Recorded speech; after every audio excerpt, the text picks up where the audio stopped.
అందరికీ నమస్కారం, అందరికీ సలాం అలైకుం. అందరికీ ఈరోజు నేను స్పెషల్గా పిల్లకాయల కోసం సాయంత్రం స్కూల్ వదిలినప్పుడు వస్తారు కదండి, అప్పుడు ఈ అంటే ఇష్టపడే పిల్లకాయలకి నేను ఎక్కువగా చేస్తుంటాను.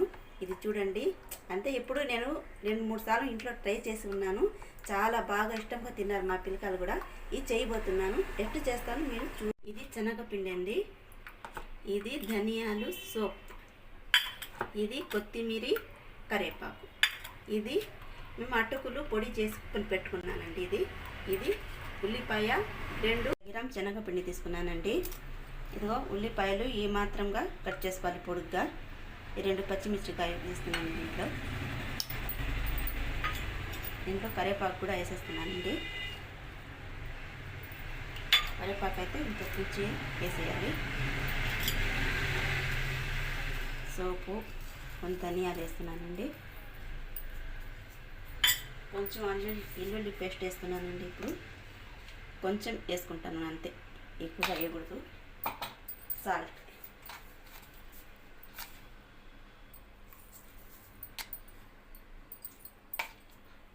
ఇప్పుడు ఈ అటుకులు పౌడర్లా దీని మీద వేసుకున్నామండి.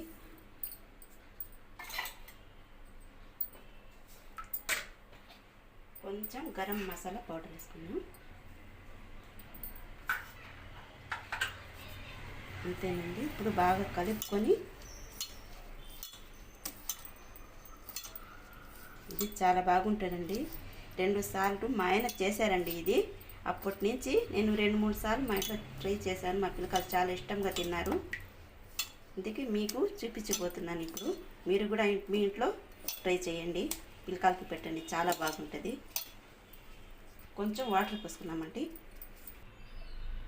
కొంచెం ఆయిల్ వేసుకున్నామండి. ముద్దగా రావాలి. కొంచెం నూనె నీళ్ళు పోసేసి ఈ మాత్రం కలిపేసి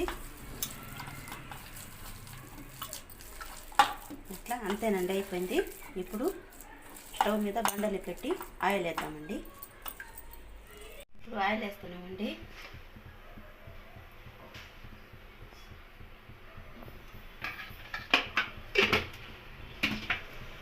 ఇప్పుడు మంచిగా కాయనేయాలండి ఆయిల్ మాత్రం. ఇప్పుడు ఆయిల్ బాగా వేడెక్కిందండి. ఇప్పుడు వేస్తున్నాను. చూస్తారు కదండి, ఈ మాత్రం వేసుకోవాలి.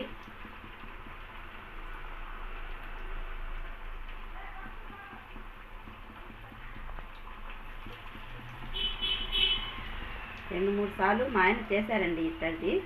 అప్పటి నుంచి నాకు చాలా బాగా నచ్చింది. ఒక 2-3 సార్లు చేశాను కూడా, తిన్నాం కూడా మేము.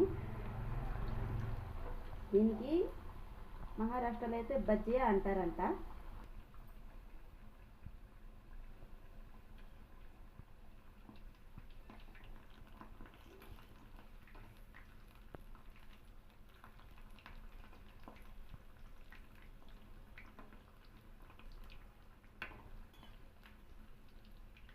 బ్రౌన్ కలర్గా వచ్చేయాలండి. ఇప్పుడు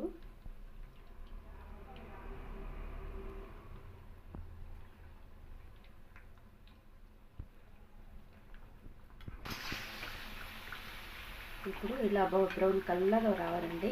ఇప్పుడు చూసారు కదా ఎట్టున్నాయో.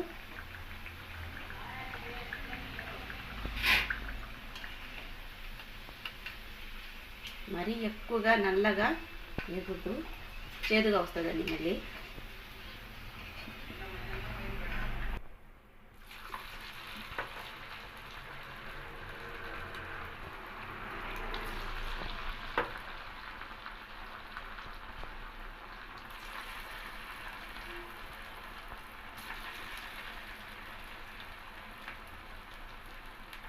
మొత్తం వేసేస్తానండి. ఇప్పుడు